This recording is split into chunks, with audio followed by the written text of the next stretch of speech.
Hey guys, it's Celine.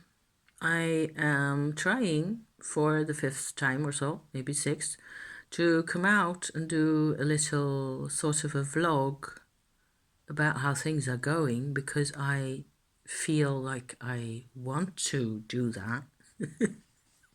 Am I making a lot of sense this morning? I don't know. Today's Wednesday, the 25th of September 2024. I have been recreating some of my Rune Oracle cards that I've shown before on my channel. Sometimes some of these kinds of images, I love these things. It's kind of tons of fun. The problem with that deck as it was that I had incorporated photographs off of the internet as well as my own. And I wanted it to be all my own photographs now for this time around. I'm keeping the old cards.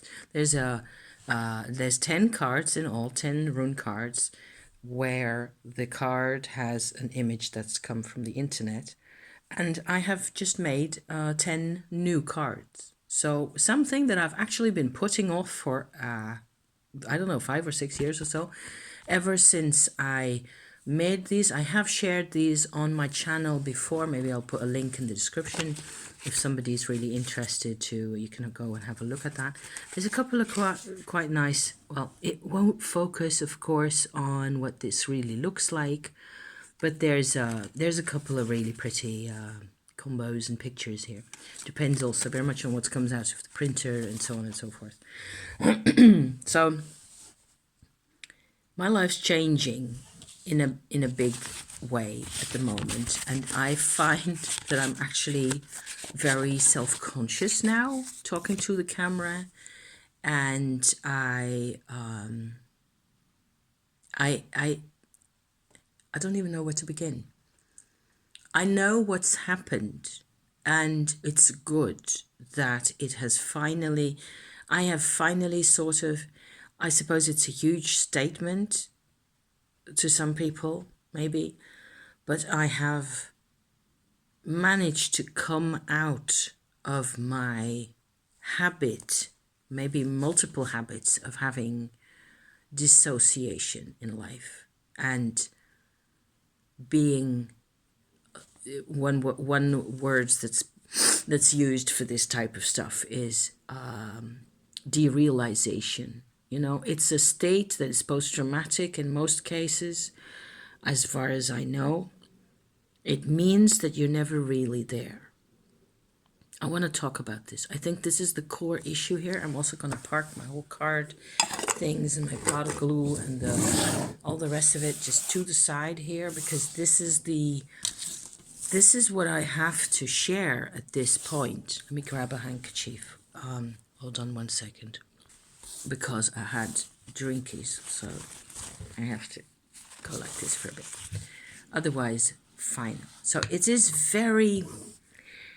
not something you can measure. The whole phenomenon of, let's just talk about derealization, okay? Because I think that's the core issue as far as I've experienced it, as I am still experiencing it, which is very confusing sometimes. And it's not a chemical imbalance. It's not that my brain doesn't do what I tell it to, because I can, reintegrate back into myself. I also had a trigger thumb, so hence the bandage there. It's healing, so we're doing okay in those terms. But I like to keep this on as much as possible because I cannot bend this way without it going snapper like that. So that's rather unpleasant. It's been bugging me for a couple of weeks. It's healing now. It's fine. So thank you for caring, if you do, about the bandage. Derealization, there's Wikipedia pages on the whole stuff. It's one of a number of symptoms, of phenomena that are described, that people are aware of, that have actual that are defined or outlined somehow or described, where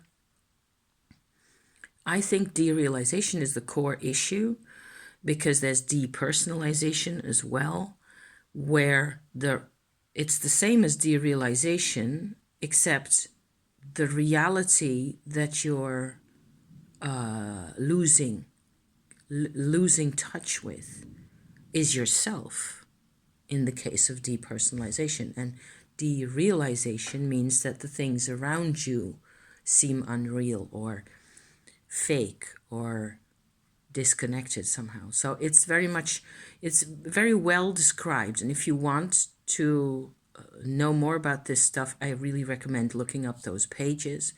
Maybe this is something that you are encountering, whether it's in your own life or in someone close to you, or in other people's lives in general. It's a very unsettling kind of subject. I have found this to be really unsettling also from the inside as I have experienced it. And I'm coming to the conclusion that there is different parts for this to change in one's life. There's different parts that need addressing. And you cannot do one thing and then expect it to really take care of everything, because we are such complex creatures. And my path in this particular scenario, in this context here, has been too complicated even for me. I mean, I have been talking about some weird shit on this channel, and I will always continue doing that because I enjoy it when I'm not completely, it's not predictable. I like that it's not all really predictable or really very sensible or easy to understand. I like digging at things, and I like, figuring things out, which is good because I need that. So in this is my personal attempt at this point at a report about the things, the processes that have been happening. There's two main strands in the sort of a healing process in this whole thing that have been happening. The one thing which is the most difficult to talk about and the most unpleasant to remember even it involves demonology. Okay, so if that scares you, you're warned. This may not be the place for you to be. If you have courage to stick around and listen to me talk about this, you may end up finding that it's not as scary as you thought. So I hope for you that turns out to be the case. I've been on and off engaging with what I call demons. I call them demons most of the time rather than spirits. Also, to be clear about what it is that I'm talking about. I am talking about dark aspects of human nature here. Human nature that we share, okay, most of the time. So the dark aspects involve they involve a lot of the time things that are suppressed or denied in society, things that are considered at least impolite or, dangerous or problematic. Some of those things are actually really harmful, but not all of them. And a lot of the tendencies how I look at demonology, okay, this is my core tenet in demonology. There's a couple of basic principles that are important. Everything happens for a reason. Even the wildest and most threatening and scary, weird scenarios in a human life happen because something caused it. Life is not random, is my take on those things. Okay, this is my personal story here. All of this, you can ignore me and go elsewhere if you don't like what I'm saying. By all means do. However, I believe this stuff. Okay, I believe it's not random. There's causes for violence. There's causes. Everything that's bad. There's always a cause behind it, and behind that, often there's another cause, and it goes back in time quite a bit. People call this also karmic baggage, ancestor baggage, ancestor trauma, things like that. Goes back quite a bit. I've been talking about ancestor trauma before, also earlier this year. I did a lengthy episode, I think at least one, maybe two, on trauma that we inherit from ancestors and how that's really wired into our systems and things like that. So in that kind of a field, okay, I believe, coming back to my demons here, that there's consistent sort of threads, okay, particular types of fields of interest, if you like, or particular, I shouldn't call it that, tendencies and impulses and motivations and needs and blockages and so on and so forth. It's all psychological.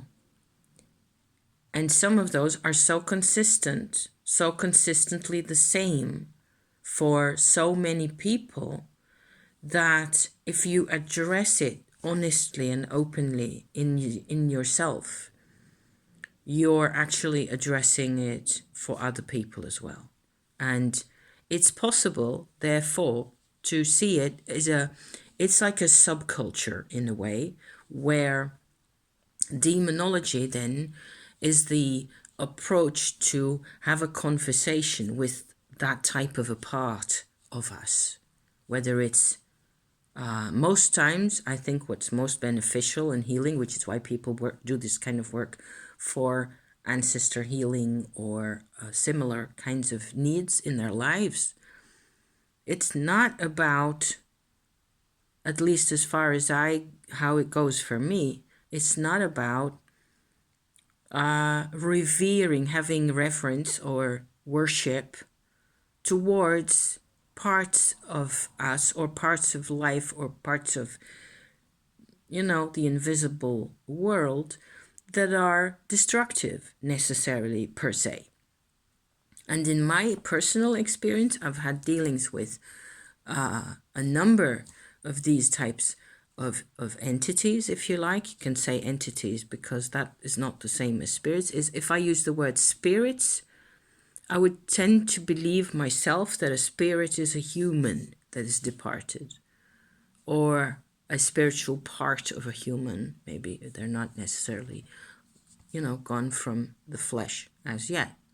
So that's how I tend to reserve the word spirit for our spirit, okay, our out there, our part of us that is intangible and probably, has to do with our soul and things like that. But an entity is also a good word. It's a discrete, separate from others, although that is also sometimes a bit of a question mark, because it's a really complex world. It's like a second world on top of this one, next to this one, and intermingled with this one, the one that we are engaging in normally, And a lot of it has to do with unconscious bits and pieces, motivations, memories or half memories, dreams, recurring issues and challenges, and big, bad, horrible, painful challenges in our lives. I think for me, I can say after about, a year and a half or so of being around these kinds of ways of thinking, that my demonology is an integral part of my approach to my own psychotherapy. And it applies to my husband as well, in a completely different way. It's like each and every one of us as humans would have his or her own in these days, okay, their own needs in this way. So, long story short, not, but here you are, okay, here I am. Asmodeus is my most recent acquisition in the field of demonology. Okay, so I worked before with Belial a lot of times. I always come back to Belial because he's my earth demon, my earth. He makes it possible for me. Belial makes it possible for me to have a life in a body with a history as I am. That's not a mean feat, and I am so grateful. However, I see, but there's a caveat to this whole story and how exactly I work with demons. I should probably go into that in a separate video if this is something people need to. I don't know. I'll have to figure that out if I have the oomph to talk about that stuff in more detail. I will explain in a later video, hopefully. I'll put my glasses on. Okay, because then I'm not staring off screen as much. And I can still see what we're talking about. Pull out the hair, because I have loads more hair, since I have a different hair care regime, which is a whole different subject. See how nice my hair is? And it was washed 5 days ago. This is what it looks like. Good day. Yeah. So I have Belial for who I can always get back to. Sometimes it takes a bit of doing, and like I was saying, there's a whole technique to this. There's a way how I engage with those entities in a way that's safe also for both parties, and where I can sort of make them also understand and get a collaboration going, a conversation, and sometimes a collaboration between us. And other than Belial, there is a couple of others. Okay, I have had direct contact with Samael as well. It's very very useful. Adramelech is one that I have contacted. What I have tended to do is I've tended to feel somehow that there was a field or an energy or an area that I could work with at some point, and then I would look it up. Set is another one that's very useful and very powerful and very immediately noticeable to me. When I call that one up, they show up. Okay, I can just feel them. It's like they're right there, and not physically, in a different way, like a next to the physical, there's this whole other kind of a field of experience where these beings live. Okay. So I've had these interactions for 1.5 years. Some of them were painful. Most of them I just had to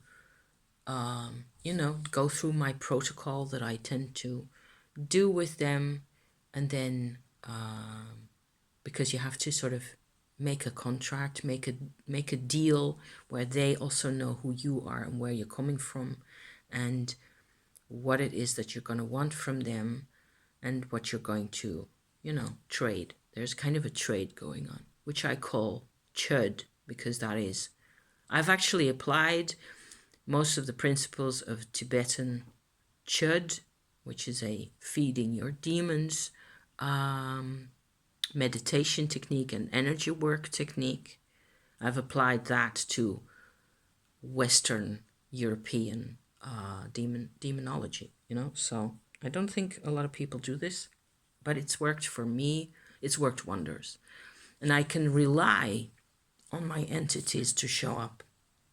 They're in all sorts of ways. They're quite fond of me, and they get something out of me, and it turns out that they're not always what we assume is negative or destructive or harmful at first, very, very, very often, like I don't know, 80% of the time, it's a front to scare us away. And I believe that's cultural. In our culture, where I come from, in the Netherlands, we're all supposed to really to be brave little soldiers working for the man, and to keep our mouths shut, especially the women. And this is very different. So this is an important kind of an approach. I've just been chatting about that for a bit longer, so you get you can, if you want to hear this from me, you can have a kind of an impression of what it's like. Okay, I'm not going to go into a ton of detail here because, as I said, other video. And the newest in the sort of a ream, because there's others, and I've kept notes, and I made little paintings, and I've done all sorts of things with my whole demonology approach, which is really satisfying to work with. It's very therapeutic. It's incredible. It means acceptance of a lot of parts, and it means also that you're not hopeless, and you don't have, it's such a process, but it's quite tough, and it's a lot of work, okay? And it takes a lot of time and energy, and it's not always easy. Case in point, Asmodeus, okay? So I've been sort of vaguely half interested in Asmodeus, because he's a powerful figure. He's another Goetian, I think. Is he? Yes, I think he's from the Goetia. I sometimes wonder what it is I'm doing. Well, I have experienced this, and it was such a big deal, okay? This is where it gets complicated. So to this point, up to this point, 20 minutes, is that it? Yeah. This was easy. I have a particular reason why Asmodeus is important, okay? If you look up pictures of him, of the traditional Goetian demon with that name, there's a couple of other names that he gets called by. He's shown as having 3 heads. One head is that of a ram, the middle one is that of a human male, and the third head is that of a bull. Okay, there's a lot of other demons who have multiple heads like that, and some of them have serpent heads and whatever else. It's very personal whether something happens for you with this kind of stuff. If I'm not doing any advice here, I'm just reporting what's happened for me, okay? Long story short, trying to bring this down to brass tacks as quickly as possible, okay? What happens for me is that my parents, okay, were born really close together. My father was an Aries, my mother a Taurus, the one at the very end of Aries and the other at the very beginning of Taurus, which is already kind of weird, you know, because my parents have very close to the horoscopes of twins. They were born half a planet apart. You know, one was born in this country, and my mom was born in Indonesia as in a colony, which was a colony of the Dutch East Indies back in the day. Before the war. I'm talking before the Second World War here. So they had sort of, except for, houses and ascendants and all that kind of shit, they had the same horoscope, which is already like, this does not happen. Why would you have parents where they have this close, okay, of a thing? The only things that are a bit different, other than the ascendant, okay, if you're talking astrology here, the only thing that is actually really big time different in their charts is the moon and the sun. So the sun in Aries or in Taurus, and the moon, respectively, in Cancer and in Leo. There's a lot more going on. I won't bore you to death with all the astrology, but I am born, okay, to those two.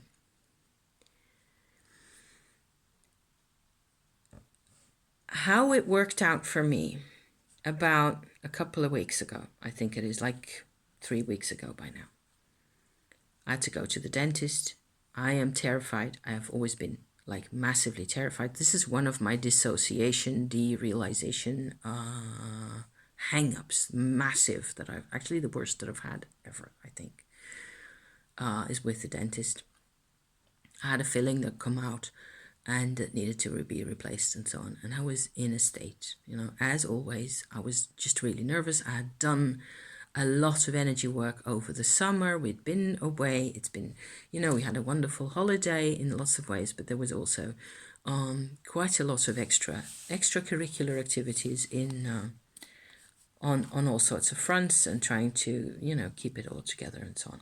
A lot of work. So I was quite tired. I always noticed that all the dissociation, disconnectedness from life tends to get a lot worse when you're really tired. I've said this also recently, I think, in a video. You have to, if this is how we have to live, you have to make sure that you have enough energy to do the things that you need to be doing, So organize your life in a way, So I had like this massive, at one point, there was also a new moon, so that makes it 3 weeks ago. No, maybe 4 weeks ago actually, because today is Wednesday, and it was on a Tuesday, probably a month ago. Yes, because it was in August, still towards the end of August, that this happened. I had a massive meltdown, okay? I had to go to the dentist, and everything was just completely way too much. I was all alone having to deal with this, and I felt so awful. And it was like all the stops were pulled out. There was no end, and I was bawling. I was sitting on the stairs, my husband on the phone. Poor guy, he had to put up with that. He had just listened to me bawl, basically, for, I don't know, half an hour or so. I was out of it.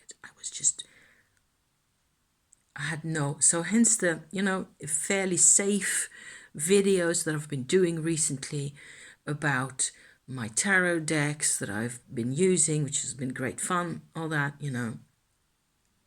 because this is, so, and it felt different than before. Also, it felt actually really good to be able to finally express, how I felt, really. But boy, it was not easy.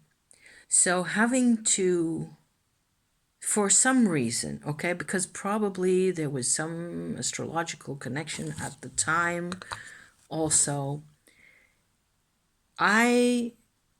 after I had finally sort of pulled myself back together, and I don't know, been in the bath and dried up, etc., I decided that I needed to perform this Chöd thing, this energy transfer, this feeding the demon with this Asmodeus character, where before actually getting into that, I became aware, okay, in the panic mode and in the pain mode that I was in. It's all psychological, okay? None of this is really physical at all. I thought, at least, not that lucky me, okay? My body was just operating per spec, normal, okay? So it's all in here, and it's all in here. And I was in such pain.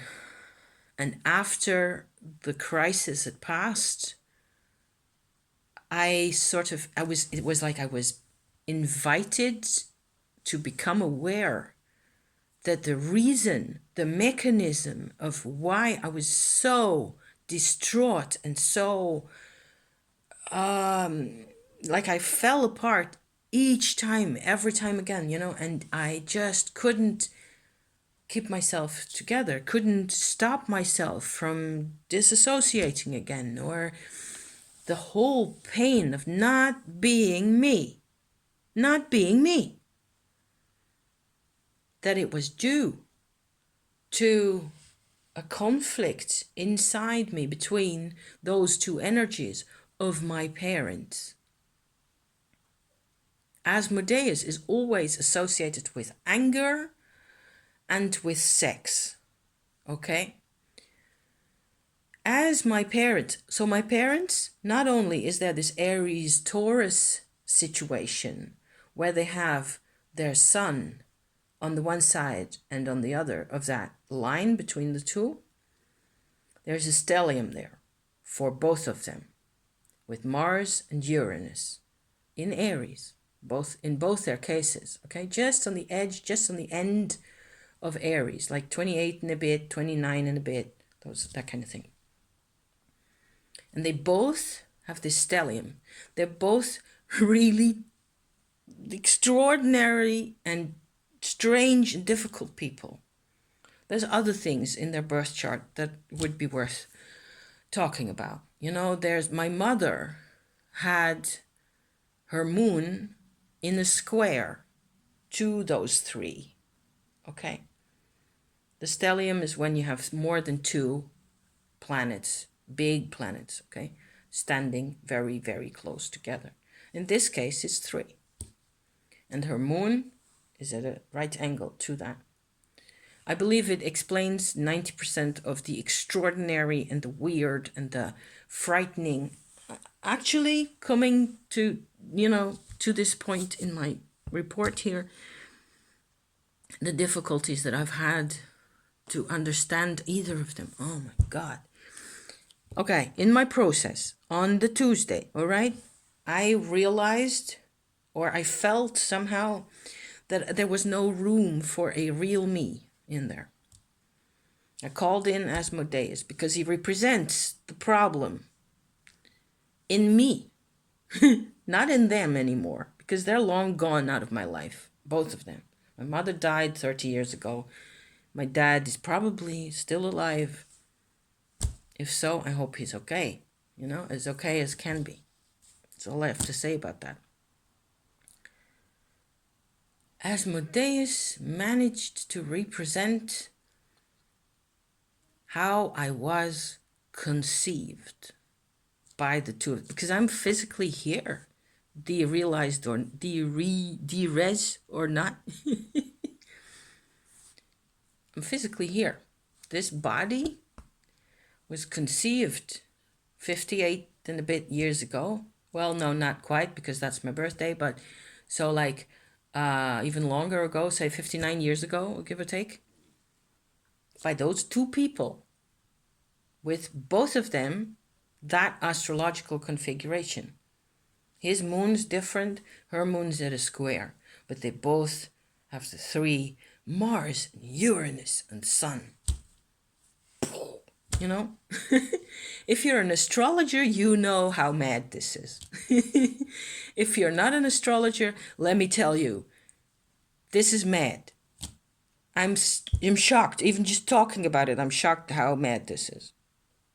And of both of them, okay? Not just one parent with a stellium and big problems and difficult, and the other one's sort of kind of normal and you manage to figure it all out. No. The both of them. And they're inside me somehow. Asmodeus came forward to represent. And so what I started doing with my Tumo practice, which is a whole different complicated story. I told you it was going to be complicated, okay? I started to sort of feed both sides at first. Then I saw how they sort of came apart inside, and I'm like in the middle. And I'm there, but I hardly exist. My consciousness and my rootedness in my body, it never really happened. I was never really born. I was caught, the me that is actually talking here. Because end of the realization, end of depersonalization. As I sit here, I know this is the most insane. It's awareness, it's consciousness, and it's bonkers. So yeah, it's very psychedelic. But it wasn't at the time. It was very clear that I went ahead. I went into what I call my underworld mode. So my focus, like a meditation mode, where I go into this. I went looking for this figure with the three heads. And the most powerful part that I went ahead and communicated with and sort of began my Chöd, ended up having my Chöd with, is the human part in the middle between the Aries animal and the Taurus animal. Apparently, this is what I was supposed to be doing. I mean, is this witchcraft or what? I think so.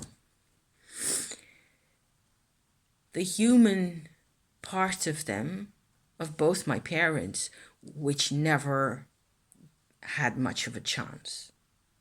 So then you get the anger that comes from that, from never being a free, independent, resourceful human being. Never having a chance to really grow themselves. Me, not me, but them. Okay? Neither. They never had a chance to feel like they made any progress. My mother was a very typical case of that. I think it applies to my father as well in a very different way, because he was more physically fit to some extent, than she was during the period that I was, that they were sort of my active parents, leastways, up until like I was six years or so old, 6 or 7. And then they got divorced. And I ended up with my mom, and lots more to tell about, way too much. They never had a choice. They never had the freedom that they really needed. So there was what I have always felt to be so crushing in the interaction with them as people was their levels of anger. Oh my God. There was never a normal day in their lives for either of them. I've never seen my parents normal, ever. Not for 10 minutes. It was always angry. It was always... my mom was a very repressed and withdrawn kind of a woman. So it was all bubbling underneath. Oh, I could just sit here for 3 days on end, talk about them, and none the wiser, really. Because the core issue here is that this anger, so you have two, if you come back to me on the famous Tuesday, a month ago, you have these two angry, battling, like minotaurs, like the bull in the labyrinth in the Greek myth, except 3-headed, two Asmodeuses having it at each other, and that was my conception. In my very cells, in my very effing DNA, there was not a... So what I did is I went in with my Tumo. I refer you back to my channel for intel about the Tumo, Tibetan Kundalini Yoga meditation technique that I've been yapping about for a couple of years at the same time, Because this is crucial. To do Chöd most effectively, you need Tumo. You need to organize your Kundalini energy, okay? I used that. And what happened is that I found the me that was sort of held stationary between the two of them. And I think now, if I look at it again from, the bit of a distance that we've got now, it's a very different world. It's so strange. It feels like the whole force, at least what it used to be like up until that point, all of my days, all of my life, all this endless long 58 years worth of travailing around Europe and being put here and put there and thrown around, with that opposition between the two of them inside me, that is gone. And I did the feeding the demon thing with the Chöd for Asmodeus, and he afterwards, I sort of had to maneuver my way through this and into this to find probably what is just supposed to be there always. There's always a real you. This is a hopeful story. I mean, I hope this comes across. There's There's a real you that's always been there. It's just never had enough energy. And if it doesn't get any energy, nothing happens. And you stay derealized. You're flatlining. That's what it was like for me. And it's still, my brain doesn't get it yet, not all of it. A lot of the times over the past couple of weeks, I've felt so much more alive, so much more connected, so much more at peace even, and warmer inside, and like I am here. My brain doesn't really figure it out yet, not all the time, and sometimes my brain just needs to reread the notes and the journal and a couple more times and make videos. So thank you if you've been watching all this time, because making the video helps for me, and I'm so glad I finally got my ass in front of the camera and going about this point, because this is what we call in Dutch the beginning of the end.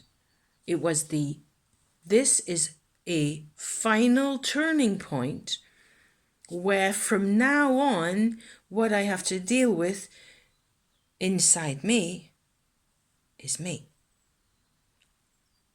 instead of phantoms and gripping powers that just could tear me apart anytime. They could push me and shove me around. And none of this was my parents' choice, ever. They were victims. They were, pawns in some weird game. And now, today, 50 odd years later, I can sit here and tell my version of the story. Of course, everyone has a different version of their story, but it was insanely powerful. And I have been, because dentist, remember the dentist? I went back a week later to have the filling done and all the rest of it. And it was basically fine. It was kind of I wasn't in a lot of pain. I get anesthesia immediately as quick as possible. And I just went ahead and I had no problems dealing with it. So, because I'm strong enough. So how does this work? It is like my actual DNA has had a chance to come forward, and to emotionally I can identify as me now if I manage to, if I tell myself that's what I have to do. I've got a very strong groove in letting things be, letting it just depend on other people. I've always been so passive. I've always let other people tell me, because I had no choice.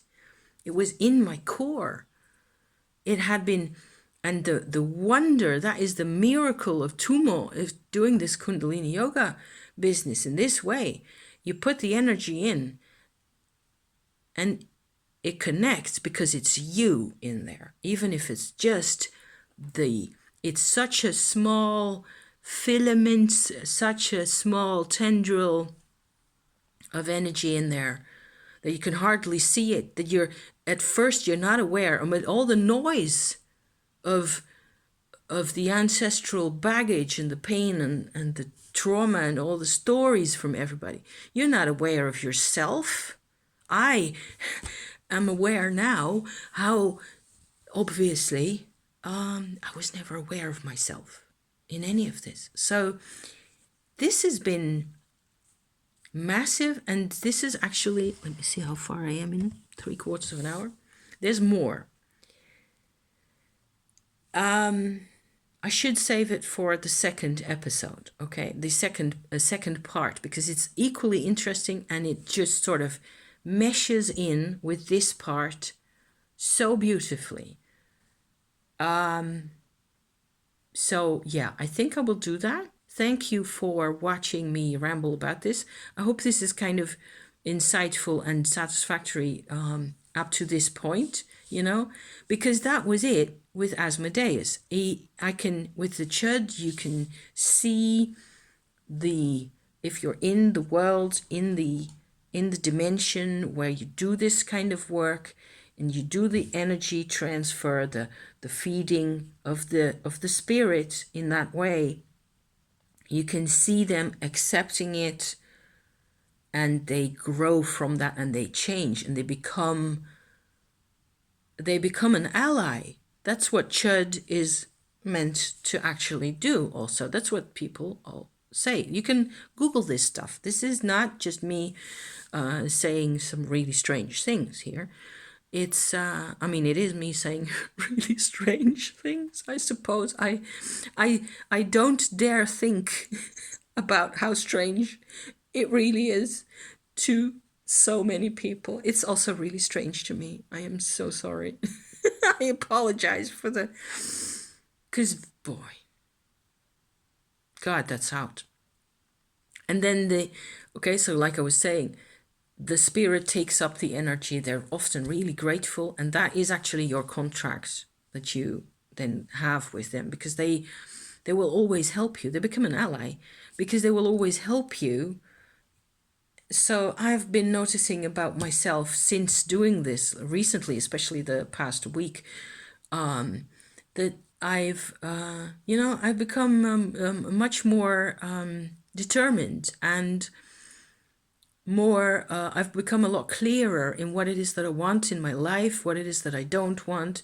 There's much more to be done there, and much more that I could develop. But I also understand, and it's crucial for me to repeat to myself, to this brain here, that I have been this passive always, and this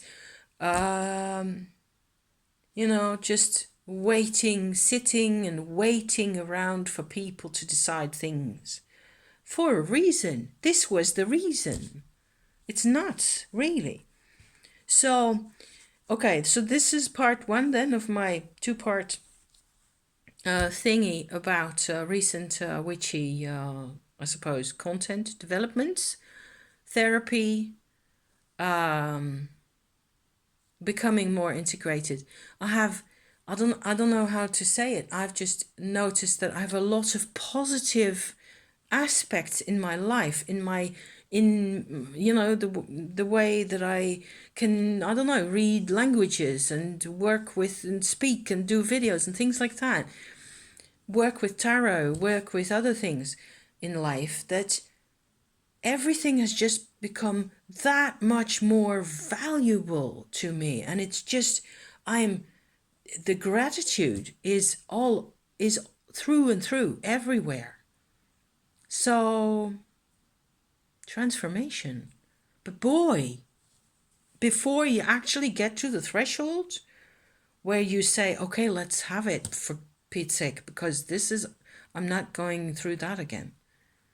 That's kind of what it takes, isn't it? It's always, for real change. I've heard that before. I wouldn't know where at the moment, but okay. Enough of me rambling. Thank you for watching this, and I hope it makes sense to somebody out there, or some people, because it's the world is a big and strange and wonderful place. So there. Over to part two soon. Okay, promise. See you then. Thank you, people. Bye bye.